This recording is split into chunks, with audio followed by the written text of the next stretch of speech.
Nama pedang ini Naga Puspa. Selamatkan dia. Jangan sampai jatuh ke tangan pendekar berwatak jahat.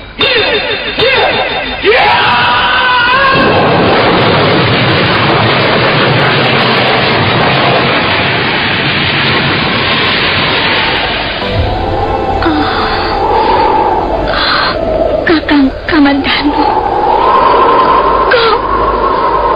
kau masih juga tidak percaya bahwa aku mencintaimu. Mesin, maafkan aku, Mesin. Mesin. Mesin!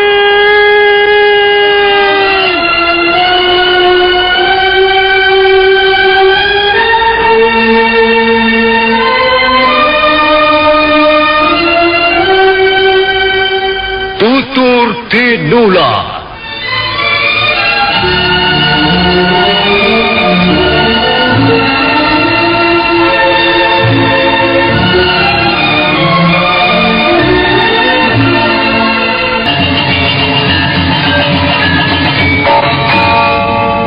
Sandiwara ini didukung oleh pemain-pemain radio yang sudah ternama. Ferry Fadli, Ivone Rose, dan Eli Ermawati.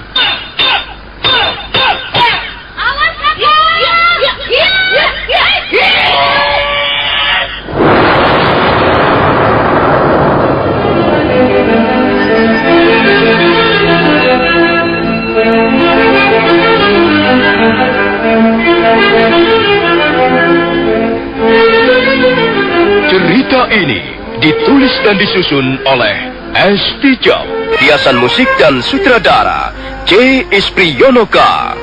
Kali ini mengetengahkan episode ke-6 dengan judul Cahaya Fajar Menembus Hutan Tali. Dalam seri ke-165 ini didukung oleh para pemain Purnomo sebagai Ki Cara Laleyan, Mas'ud sebagai Wangsa Alemu, Yayu Kristanto sebagai Nyai Sepang, Edi Dosa sebagai Mantri Segoro Winotan, Andang Karim sebagai Ki Luwuk, Eli Ermawati sebagai Mesin, Firman dan Beni sebagai prajurit, Indra Hadi sebagai Sampit, dan Asdi Suhastra pembawa cerita. Halaman rumah Wangsa Alemu seketika penuh prajurit-prajurit Kediri. Jumlah mereka seluruhnya tidak kurang dari 300 orang. Mereka segera berlompatan turun dari punggung kudanya masing-masing. Ki Cara Laleyan berbicara sebentar dengan Mantri Segara Winotan yang masih duduk di atas kudanya, sebelum kemudian dia melangkah menuju pintu rumah Wangsa Alemu.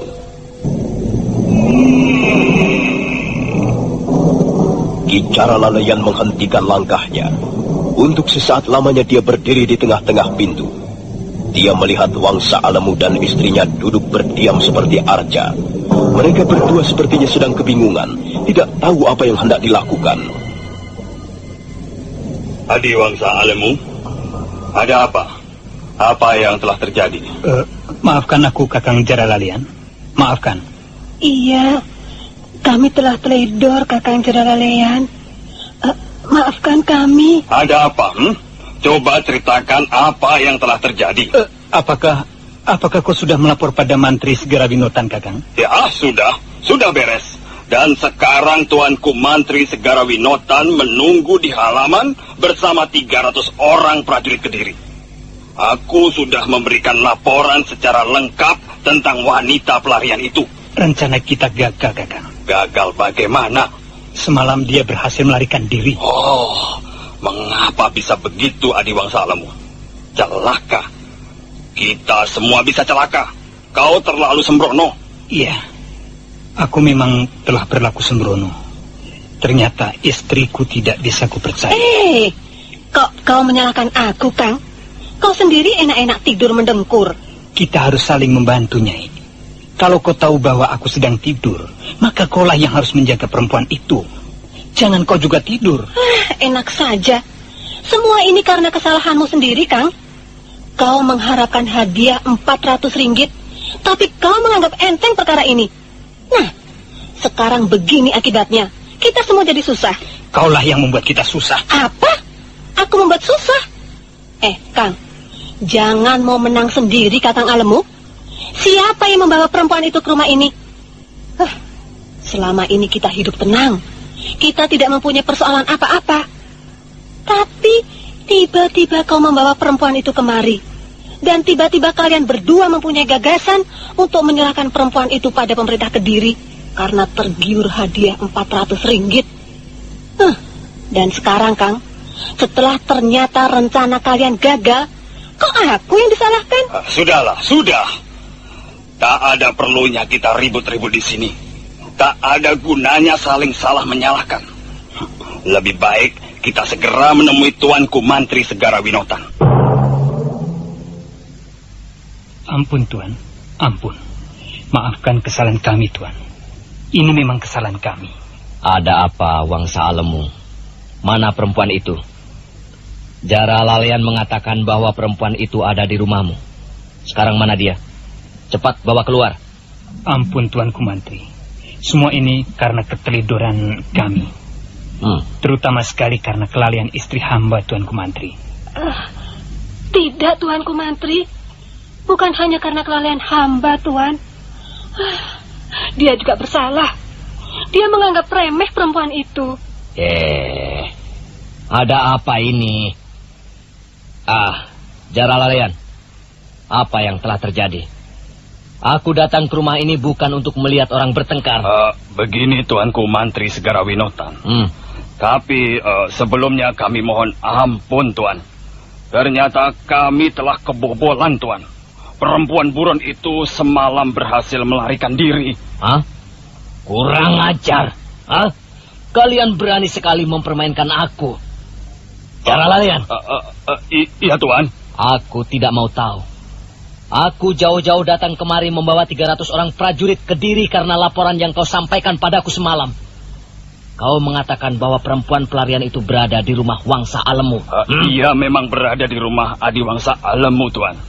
Tapi karena kelalaian Adi Wangsa Alemu dan istrinya, perempuan pelarian itu berhasil meloloskan diri. Aku tidak mau tahu soal itu. Pokoknya kalian bertiga yang harus bertanggung jawab. Kalau sampai perempuan pelarian itu tidak bisa kami tangkap, kalian bertiga akan kujebloskan ke dalam penjara. Kalian akan kutuduh sebagai warga desa yang tidak bertanggung jawab dan telah mempermainkan pemerintah Kediri. Hai, prajurit semuanya. Sekarang kita bergerak menyebar.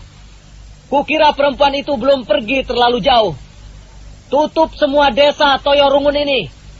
Mulai dari Kancipuri, Kacapiniran, Dewa Ramai, Kapila, Kertayasa, Kukap, dan Hambal. Semua tugu perbatasan desa-desa tersebut harus dijaga ketat. Semua orang yang lewat, baik berjalan kaki ataupun mengendarai kuda, ataupun gerobak, ataupun kereta, harus diperiksa. Jangan sampai ada yang kelewatan. Kalau kalian melihat orang yang pantas dicurigai, langsung tangkap saja. Nah, ayo kita berangkat. Sebagian menuju ke arah utara dan sebagian yang lain menuju ke arah selatan. Kemudian kita menyebar ke berbagai jurusan.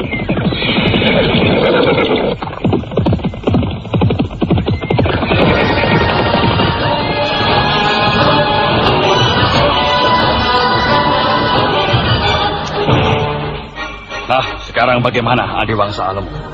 Rupanya kita memang tidak cocok untuk bekerja sama dalam segala bidang. Aku merasa dikhianati. Maafkan aku, Kakang Jara Lalean. Aku pun tidak ingin dipenjarakan. Aku harus mencari sebabnya. Rasanya tidak masuk akal kalau sampai wanita pelarian itu bisa meloloskan diri. Nah, itulah yang terpenting. Kau harus bisa menemukan sebab-sebab itu. Mungkin ada salah seorang di antara pembantumu yang berkhianat. Baiklah, Kakang. Aku akan menyelidiki.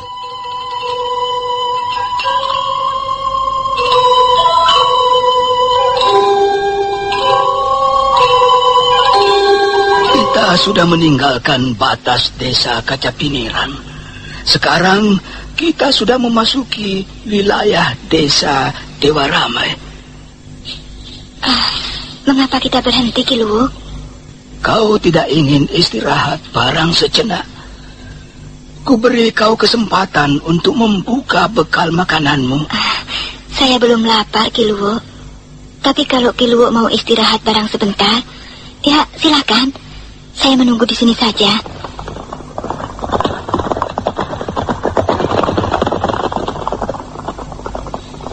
Aneh sekali. Ada banyak prajurit-prajurit Kediri berkeliaran sejak tadi. Apa yang mereka cari? Kelihatannya mereka sedang mencari seseorang, Ki. Iya. Mereka suka membuat ulah. Tingkah laku mereka menyebalkan, sombong, dan sewenang-wenang. Sepertinya pemerintah Kediri kurang disukai rakyatnya. Apa benar begitu, Ki? Bagaimana pendapatmu, Ki Luwuk? Pendapatku hampir sama dengan pendapat warga desa pada umumnya. Memang pemerintah Kediri pada dasarnya kurang disukai rakyat. Semenjak Prabu Kertanegara jatuh dan Jayakatwang naik tahta, kehidupan rakyat-rakyat di pedesaan mengalami perubahan besar-besaran. Mereka sering mengeluh, mereka ditekan. Lapangan usaha semakin sempit, kehidupan rakyat kecil semakin hari semakin tergencet. Semua itu karena ulah kaki tangan Jayakatwang yang sering kali berbuat semena-mena. Tapi sudahlah, biarkan saja mereka itu. Pada akhirnya, kebenaran dan keadilan juga yang akan keluar sebagai pemenang. Nah, bagaimana? Kita teruskan perjalanan? Kau benar-benar tidak ingin istirahat barang sebentar? Tidak, Ki Luwuk. Kalau memang tidak ada apa-apa, sebaiknya kita teruskan saja perjalanan. Kalau begitu baiklah. Kau tenang-tenang saja. Kalau ada apa-apa, biar aku yang menghadapi. Nah, kau harus menutupi kembali tubuhmu dengan jerami-jerami kering ini. Iya. Ya, beres.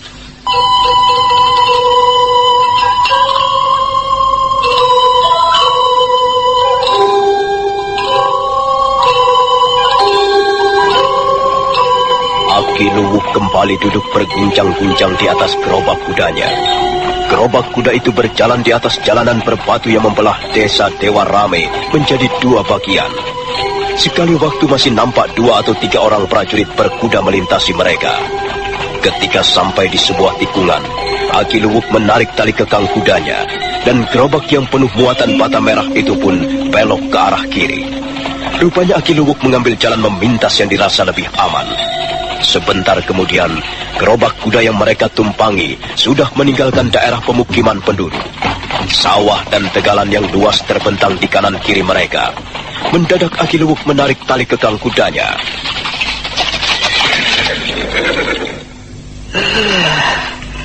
Ada banyak prajurit di depan tugu batas desa Dewa Ramai. Rupanya keadaan sedang gawat. Apa yang mereka cari? Masa bodoh. Bukan urusan saya.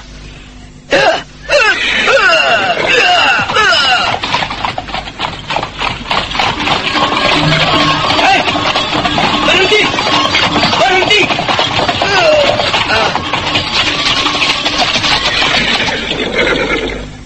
Ada apa, Tuan? Berhenti dulu.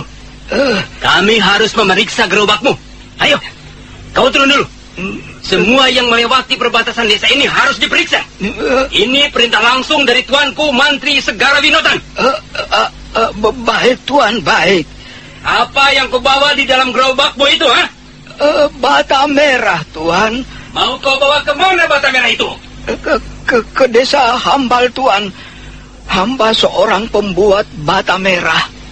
Setiap 2 hari sekali hamba menjual bata merah di desa Hambal. Ayo, periksa gerobak ini.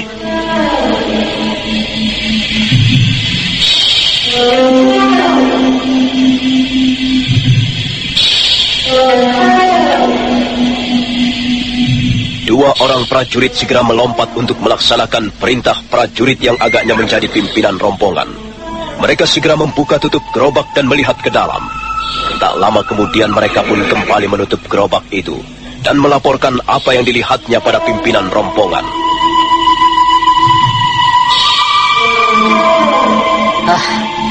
Tidak ada apa-apa. Hanya tumpukan bata merah. Memang hamba hanya membawa bata merah, Tuan. Sepertinya Tuan mencari sesuatu. Apa sebenarnya yang Tuan cari? Sudahlah, kau boleh jalan lagi. Ayo cepat, jalan. Ayo. Baik, Tuan. Baik. Ya.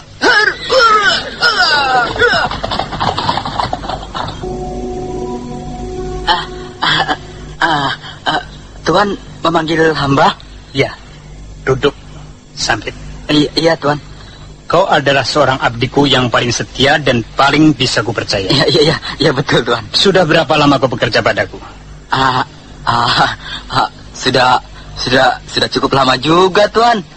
Mungkin sudah lebih dari 5 tahun. Ya, selama ini kau memang tidak pernah mengecewakan aku. Kau selalu bekerja dengan baik. Kau selalu memperlihatkan kesetiaanmu. Iya, Tuan. Karena itulah aku semakin percaya padamu. Karena itulah upahmu semakin lama semakin tinggi. Sekarang ini tiap bulan kau menerima 35 kepeng dariku. Iya kan? Iya, Tuan. Tapi sekarang kau telah membuatku sangat kecewa. Kau telah mengkhianati aku. Kau telah menyalahgunakan kepercayaanku. Hamba tidak mengerti apa yang Tuan maksudkan. Sampai. Iya, Tuan. Kau harus berkata dengan jujur. Kalau sampai kau berani berdusta, nasibmu akan celaka. Kau pergi kemana semalam? Hamba pergi kemana semalam? Awas, kalau kau berani membohongi aku. Ada seorang tetangga mengenalimu semalam. Ketika kau keluar dari rumah ini membawa seorang perempuan. Kau melewati jalan belakang. Apa benar begitu? Katakan yang sebenarnya, Sampit. Iya. Jangan pelintat-pelintut. Katakan bahwa kaulah yang membawa Meisin keluar dari rumah ini. Kaulah yang membantu dia melarikan diri. Ayo, jangan mungkir, Sampit. Akui saja perbuatanmu itu. Iya, Tuan. Aduh, bagaimana? Ampun. Aku hanya butuh pengakuanmu, Sampit. Cepat katakan bahwa memang benar kau yang membantu perempuan itu melarikan diri, bukan? Iya, Tuan. Tapi apa? Sekarang sudah jelas. Ternyata kaulah biang keladi malapetaka di rumah ini. Ampun, Tuan. Hamba juga terpaksa melakukannya, Tuan. Hamba disuruh oleh Gusti Putri.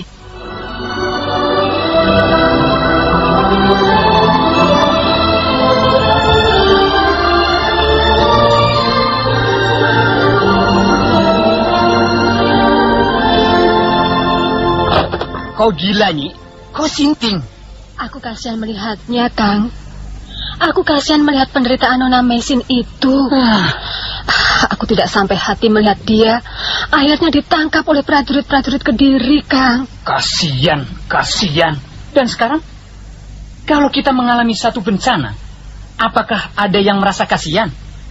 Yang jelas, akibat dari perbuatanmu itu, kita semua akan celaka. Kau dengar sendiri, bukan? Tuanku Mantri Segarawinotan sudah mengatakan bahwa kita semua akan masuk penjara kalau sampai perempuan buronan itu tidak berhasil ditangkap. Kau senang masuk penjara? Kau mau masuk penjara? Tidak, Kang. Aku tidak mau dipenjarakan. Aku juga tidak pernah berpikir sampai ke situ, Kang. Aku hanya kasihan saja melihat Nona Meisin. Dan aku ingin menolongnya. Tolong? Sapi gemuk yang tolong. Kau bukannya membantu aku, tapi malah berusaha mencelakakan aku. Istri macam apa kau ini? Duit saja maunya yang banyak, pakaian maunya yang bagus, tapi di tengah jalan kau menjegal suamimu sendiri. Wangsa Alemu marah sekali, apalagi setelah dia tahu bahwa istrinya lah yang mendalangi kaburnya Meisin dari rumahnya. Laki-laki bertubuh gemuk pendek itu membanting pintu, kemudian melangkah dengan kesal ke arah kandang kuda. Sambil bersungut-sungut, dia segera melompat ke punggung kudanya. Dan selanjutnya dia mengaburkan binatang itu sekencang-kencangnya menuju ke rumah Cara Laleyan.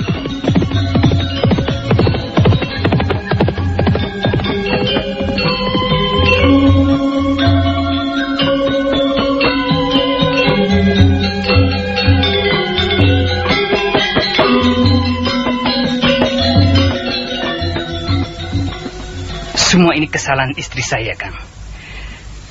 Setelah saya desak, akhirnya dia mau ngaku. Kalau begitu, Nyai Sepang, istrimu itu bukan seorang istri yang bijaksana. Seharusnya dia tidak boleh berbuat begitu. Dia bukan istri yang baik. Baiklah, bagaimanapun juga hal ini sudah terlanjur terjadi. Dan kita harus berusaha mengatasi kesulitan ini. Menurut perhitunganku, perempuan buronan itu belum pergi terlalu jauh, Kang. Apakah dia belum lama meninggalkan rumahmu? Menurut Sampit, dia pergi kira-kira tengah malam tadi. Sampit yang mengantarkannya menemui Ki Luwo di tugu perbatasan desa Toyorungun. Dia berjalan kaki? Iya, Kang. Dari rumah dia memang berjalan kaki. Tapi katanya kemudian dia dititipkan pada Ki Luwo, seorang pedagang bata merah dari desa Kansipuri. Kebetulan sekali Ki Luwo bermaksud menjual bata merahnya ke desa Hambal hari ini. Kalau begitu sekarang dia ini sedang dalam perjalanan dengan gerobak kuda. Iya, Kang, benar. Dan kukira paling banter sekarang ini dia baru sampai di desa Tirtayasa atau Kukap. Kalau kita segera melaporkannya pada Tuan Mantri Segara Winotan, kukira kita belum terlambat, Kang. Nah, kalau begitu sekarang kita harus cepatnya menghadap beliau. Kita langsung saja menuju perbatasan desa Hambal. Kukira beliau berada di sana sekarang ini. Kau tunggu sebentar. Aku akan mengambil kudaku. Kita mengambil jalan pintas saja. Wangsa Alamu menunggu di halaman di depan pendopo rumah kediaman Cara Laleyan. Sebentar kemudian Cara Laleyan keluar dari halaman samping sambil menuntun kudanya. Dan selanjutnya, dua orang saudagar Palawija itu pun berkuda menuju ke desa Hambal. Saudara pendengar, bagaimanakah kisah selanjutnya? Nantikan saja lanjutan kisah Tutur Tinular ini dalam seri berikutnya. Sampai jumpa.